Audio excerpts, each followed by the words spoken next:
18 मई 1974 ये वो दिन था जब भारत ने स्माइलिंग बुद्धा के नाम से जाने वाले पीसफुल न्यूक्लियर एक्सप्लोजन से दुनिया में ये अनाउंस किया कि वो भी न्यूक्लियर पावर्स के क्लब में ऑफिशियली एंटर कर चुका है।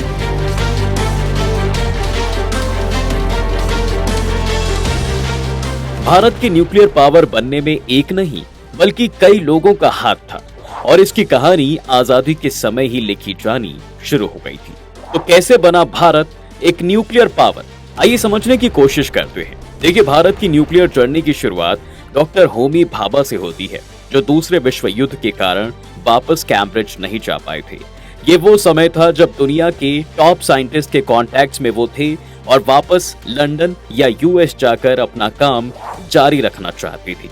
लेकिन जब 1944 तक ये क्लियर हो गया था कि भारत को आजादी मिलने वाली है, तो उन्होंने भारत में ही रहने का फैसला किया और Tata institute of fundamental research की शुरुआत की। TIFR और नेहरू से अपनी करीबी के चलते वो आने वाले समय में भारत के न्यूक्लियर प्रोग्राम के सबसे इंपॉर्टेंट आदमी रहे। भारत के लिए न्यूक्लियर वेपन्स तक पहुंचना उतना आसान नहीं था, जिसमें एक बड़ी प्रॉब्लम ये भी थी कि हमारे पास यूरेनियम की कमी थी। इस कमी को थोरियम से पूरा किया गया, जिसे यूरेनियम 233 में बदला जा सकता था। ट्रैवनकोर के प्रिंसली स्टेट में थोरियम की भरमार थी और इस तरह पहले हर्डल को पार किया गया। 1948 में प्रधानमंत्री नेहरू ने एटॉमिक एनर्जी कमीशन या AEC की स्थापना की और भाभा को इसका चेयरमैन नियुक्त कर दिया। AEC को काफी प्रोटेक्शन मिली हुई थी और वो प्रधानमंत्री के अलावा किसी को जवाबदेह नहीं थे। ये वो समय नहीं था जब भारत न्यूक्लियर वेपन्स की सोच रहा था, बल्कि पहला प्लान ये था कि न्यूक्लियर साइंस को एनर्जी प्रोडक्शन के लिए इस्तेमाल किया जाए। लेकिन दुनिया में चल रही जियोपॉलिटिकल कॉन्फ्लिक्ट्स को देखते हुए वेपन्स की पॉसिबिलिटी को हमेशा ओपन रखा गया। इसके बाद अब अगला बड़ा स्टेप था कि भारत अब अपने अलाइज की तलाश करे, और क्योंकि हमारे पास काफी सारा थोरियम मौजूद था, इसलिए हम इसका इस्तेमाल बाकी देशों को अपनी तरफ अट्रैक्ट करने में करने लगे।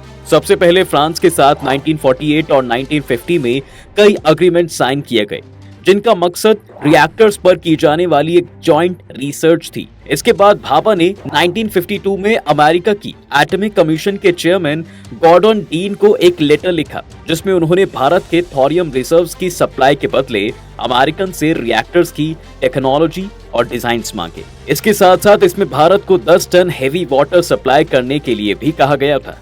वैसे तो ये भारत और अमेरिका इस वक्त अलाइज नहीं थे, और क्योंकि कोल्ड वॉर में भारत ने नॉन अलाइंड रहने का फैसला किया था, इससे भी अमेरिका खुश नहीं था।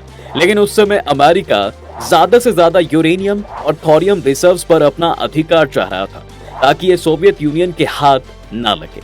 उस बीच में एक प्रॉब्लम ये भी आई कि जब अमेरिकन को पता चला कि हम चीन जैसे कुछ कम्युनिस्ट देशों को भी थोरियम नाइट्रेट सप्लाई कर रहे हैं, तो उसने भारत और अमेरिका के बीच की टेंशन्स बढ़ा दी। लेकिन नेहरू का साफ जवाब ये था कि अमेरिका ये डिक्टेट नहीं कर सकता कि भारत किस देश के साथ ट्रेड करेगा, और आखिर में ये डील टूटने से बच गई थी और अमेरिकन भारत से थोरियम खरीदने लगा। लेकिन सभी लोग AEC के काम से खुश नहीं थे, स्पेशली AEC में भाभा के कंट्रोल से। भारत के नामी एस्ट्रोफिजिस्ट मेघनाथ साहा ने कई बार AEC के काम को क्रिटिसाइज किया, और जब 1952 में वो MP बनकर पार्लियामेंट पहुंचे, तो उन्होंने AEC पर एक बार फिर से हमला बोला और उसके लैक ऑफ रिजल्ट्स और ट्रांसपेरेंसी के अभाव को भी क्रिटिसाइज किया। इसके अलावा साहा टाटा जैसी प्राइवेट कंपनीज और भारत के न्यूक्लियर प्रोग्राम की करीबी से भी खुश नहीं थे।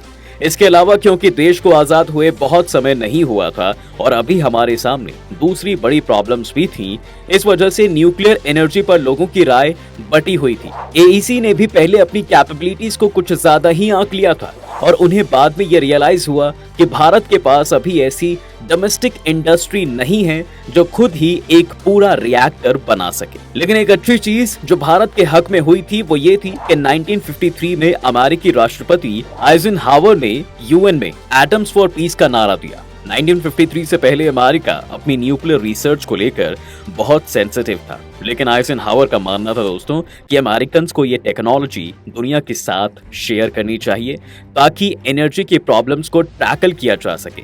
एटम्स फॉर पीस ने अमेरिका की न्यूक्लियर पॉलिसी को बदल दिया था और इसका फायदा आगे भारत को ही होने वाला था। अब जब ये सब कुछ हो रहा था, तब मेघनाथ साहा जैसे लोगों के क्रिटिसिज्म को सीरियसली कंसिडर करने के बाद नेहरू ने एईसी को नवंबर 1954 में एक नेशनल कॉन्फ्रेंस ऑर्गेनाइज करने के लिए कहा, जहां पर भाभा ने एक 3 स्टेप प्लान पेश किया। प्लान के पहले स्टेप में न्यूक्लियर रिएक्टर्स बनाए जाने थे जो कि नेचुरल यूरेनियम को फ्यूल की तरह इस्तेमाल करेंगे और इसमें दूसरे देशों की मदद ली जाएगी। इन रिएक्टर्स के बाय प्रोडक्ट के रूप में प्लूटोनियम भी मिलने वाला था, जिसे न्यूक्लियर वेपन्स में इस्तेमाल किया जा सकता था। दूसरे स्टेप में एक नए तरह के एटॉमिक रिएक्टर्स बनाए जाने थे जिन्हें थोरियम और प्लूटोनियम से फ्यूल किया जाता और इसमें से यूरेनियम 233 एक बाय प्रोडक्ट के रूप में निकलता। तीसरे स्टेप में यूरेनियम 233 और थोरियम की मदद से ऐसे ब्रीडर रिएक्टर्स बनाने का प्लान था जो कि पहले से भी ज्यादा यूरेनियम 233 प्रोड्यूस कर सकते थे। और इस 3 स्टेप प्लान से भारत ये इंश्योर करता था कि उसके पास न्यूक्लियर फ्यूल की अनलिमिटेड सप्लाई मौजूद रहे। इस कॉन्फ्रेंस ने फिर से भाभा की इमेज को रिस्टोर कर दिया था और अगले 2 सालों में न्यूक्लियर प्रोग्राम के बजट को भी 12 गुना बढ़ा दिया था। इसके बाद भाभा ने यूके में अपने दोस्त और न्यूक्लियर प्राइज विनिंग साइंटिस्ट यानी सर जॉन कॉकरॉफ्ट को भी एक लेटर लिखा, जो कि यूके की एटॉमिक एनर्जी अथॉरिटी को लीड कर रहे थे, और 5 टन हेवी वाटर सप्लाई करने के लिए कहा। ये वो समय था जब दुनिया को ये रियलाइज हो गया था कि भारत जल्द ही न्यूक्लियर पावर एक्वायर कर लेगा, इसलिए उनका रास्ता रोकने की बजाय सभी देश भारत की मदद करना चाहते थे ताकि बाद में भारत उनकी टेक्नोलॉजी के लिए एक वैल्यूएबल कस्टमर बन सके। जॉन कॉकरॉफ्ट ने जवाब में बताया कि उनकी हेवी वाटर की सप्लाई तो लिमिटेड है, लेकिन उन्होंने भाभा को एक दूसरे तरह का रिएक्टर बिल्ड करने का सजेशन दिया, जिन्हें स्विमिंग पूल रिएक्टर्स कहते थे, और इसके लिए बाद में यूके ने टेक्निकल ड्राइंग्स, डेटा और फ्यूल रोड्स भी सप्लाई की। जी हाँ दोस्तों, इस नए रिएक्टर का नाम भारत ने अप्सरा रखा, जो कि सोवियत यूनियन के बाद एशिया का पहला न्यूक्लियर रिएक्टर था। इस रिएक्टर को कई साल बाद 2009 में डिकमीशन किया गया था और जल्द ही अब इस साइट को एक म्यूजियम में बदल दिया जाएगा। इसके बाद 1955 में एटम्स फॉर पीस की पहली कॉन्फ्रेंस रखी गई, जहां अलग अलग देशों में 25,000 साइंटिस्ट आए थे और इस कॉन्फ्रेंस का प्रेसिडेंट डॉक्टर भाभा को चुना गया था। इस कॉन्फ्रेंस के दौरान कनाडा ने भी भारत को एक रिसर्च रिएक्टर ट्रांसफॉर्म करने का प्रपोजल आगे रखा और नेगोशिएशंस के बाद फाइनली ये डिसाइड हुआ कि कनाडा एक 40 मेगावाट का हेवी वाटर रिएक्टर भारत में ही बिल्ड करेगा, जिसका नाम सिरस रखा गया, और इसकी $14 मिलियन की फॉरेन एक्सचेंज कॉस्ट भी कनाडा ने ही कवर की थी। अब इसमें अमेरिका की भी एक अहम भूमिका थी और उन्होंने इस रिएक्टर के लिए 21 टन हेवी वाटर सप्लाई किया था। कनाडा ने इसमें एक शर्त ये भी रखी थी कि इसके न्यूक्लियर फ्यूल को भारत के कंट्रोल में नहीं बल्कि इंटरनेशनल कस्टडी में रखा जाए, लेकिन जब भाभा ने इसे रिजेक्ट कर दिया तो वो भारत को कंट्रोल देने के लिए राजी हो गए थे। सिरस भी भारत की न्यूक्लियर जर्नी में एक अहम पड़ाव बना, क्योंकि इसने भारत को तेजी से वेपन्स ग्रेड प्लूटोनियम प्रोड्यूस करने में मदद की। अब इसी समय बॉम्बे से कुछ दूर एक प्लूटोनियम रीप्रोसेसिंग प्लांट भी बिल्ड किया जाने लगा, जिसका नाम फिनिक्स रखा गया। ये काम विप्रो इंटरनेशनल नाम की एक कंपनी की मदद से किया जा रहा था, जिसने अमेरिका के न्यूक्लियर प्रोग्राम के साथ भी काम किया था। सिरस और फिनिक्स के कारण भारत के लिए एक न्यूक्लियर वेपन बनाना काफी आसान हो गया था। इसी समय नेहरू ने 1962 में एटॉमिक एनर्जी एक्ट पास किया, जिसने सरकार को किसी भी जमीन पर न्यूक्लियर डेवलपमेंट के लिए माइनिंग के राइट्स दिए और साथ ही हमारे एटॉमिक प्रोग्राम को भी लॉक कर दिया। यानी अब जो भी आगे की डेवलपमेंट होनी थी वो काफी सीक्रेटिव थी। पर सवाल ये है कि आखिर फिर पहला टेस्ट करने में 12 साल क्यों लगे?